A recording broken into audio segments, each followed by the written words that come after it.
ውበትን ደስታ አታድርጉት። የረገፈና የታመመ የቆሰለለት ታዝናላችሁ።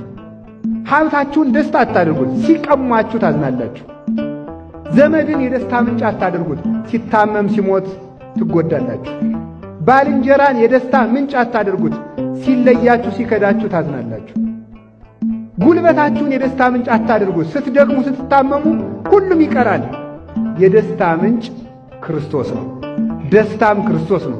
ቅዱስ ጳውሎስ እንዲህ አለ ፊልጵስዩስ ምዕራፍ 4 ላይ ተፈስሑ ዘልፈ በክርስቶስ፣ በክርስቶስ ደስ ይበላችሁ። እስኪ በሉ ሁልጊዜ በሉ በክርስቶስ ምን ይበላችሁ አለ? ደስ ይበላችሁ። ሁልጊዜ ለምን ይላል? ለምሳሌ አሁን አንድን ትልቅ ሰው ወይም አንድን ምን ወደውን ሰው አግኝተን ደስ መሰኘት ብንፈልግ አግኝተነው ግን ሌሊትም ቀንም አብሮ ሊኖር ይችላል? አይችልም። ስለዚህ ያ ሰውዬ አንድ ቀን አግኝተነው በመለየታችን ደግሞ እናዝናለን። እግዚአብሔር ግን ሁልጊዜ ሌላ ጉዳይ ኑሮት ወደዚህ ቦታ ደርሼ እስከምመጣ ቆዩ ብሎ ጥሎኝ ጥሎን ስለማይል በክርስቶስ ሁልጊዜ መደሰት ይቻላል።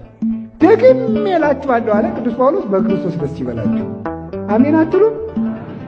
ደግሜ እላችኋለሁ በማን ደስ ይበላችሁ? በክርስቶስ ደስ ይበላችሁና ክርስቶስ የሚወደውን ነገር ማድረግ ደስታን ይሰጣል።